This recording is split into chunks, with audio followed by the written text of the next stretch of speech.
isyung pang-consumer ang ilan sa mga dominanteng inihayag ni Pangulong Bongbong Marcos sa kanyang State of the Nation address. Mula sa pag-alis sa singil para sa systems law sa kuryente hanggang sa pagpapagaan ng buwis ng mga Pinoy.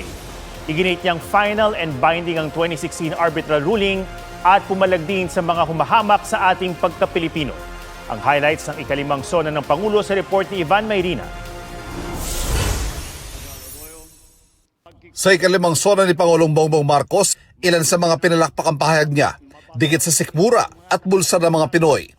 Isa na riyan ang tila sumbat niya sa mga power utility. Bakit mga customer ang pumapasan sa mga kuryenteng nananakaw o nawawala habang dumadaloy sa mga kawad o yung system loss sa mga bill? Bukod dyan, may patong pa itong buwis. Panahon na para tanggalin na natin ang systems loss na pinapasa sa consumer.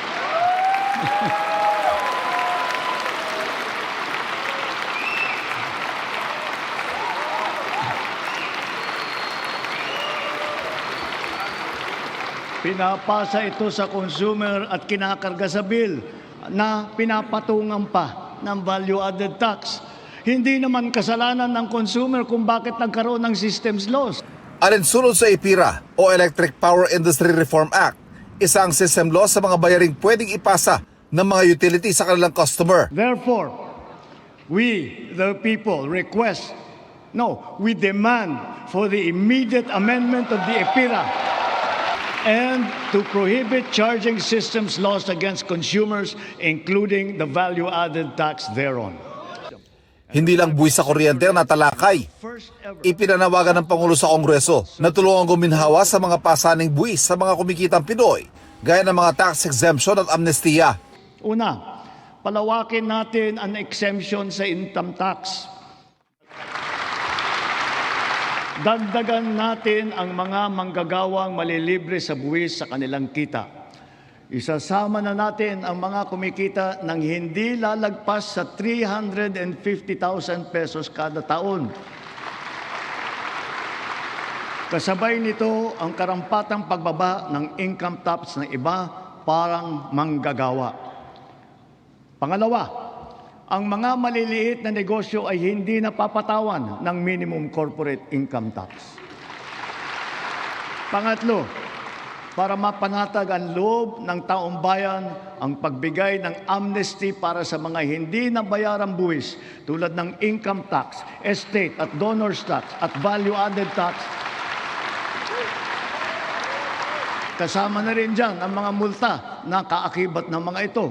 Kaugnay rin sa kuryente ang pagsusulong ng Pangulo ng alternative sources of energy para maging mura ang kuryente sa Pilipinas. Upang maging simple, madali at abot kaya ang pagpapakabit ng solar panel at battery storage system sa kanilang mga bahay, hinihiling ko ang tulong ng Kongreso na maipasa na ang Sariling Kuryente Act.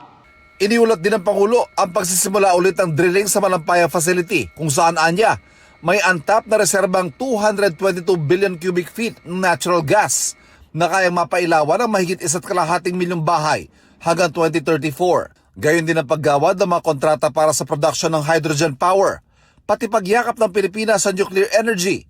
Muli niyang binuhay. Perhaps it is time for us to revisit nuclear energy production. Titiyakin natin ito ay ligtas. Titiyakin din natin may papaliwanag na mabuti sa publiko ang magandang dulot sa atin ng enerhiyang nuklear. Sinabi rin ng Pangulo na wala nang atrasan ng pagyakap natin sa artificial intelligence. AI is here to stay, and so we adopt it to harness its potential to enhance critical sectors, from our educational system to our industries. We must ensure our global competitiveness. Isa sa mga magiging sentro nito sa bansa ang binanggit niyang Pac Silica Industrial Hub sa New Clark City na magbibigyan niya ng dekalidad na trabaho at magpapalakas na ekonomiya.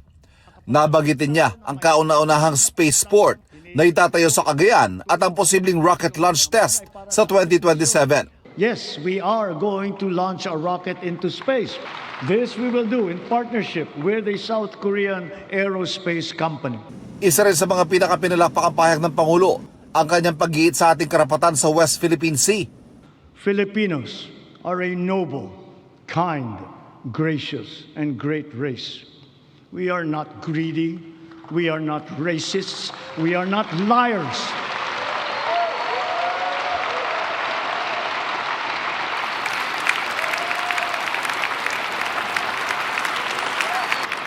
We are respectful and we are dignified.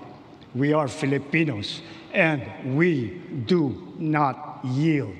We celebrated the 10th anniversary of the final and binding 2016 Arbitral Award.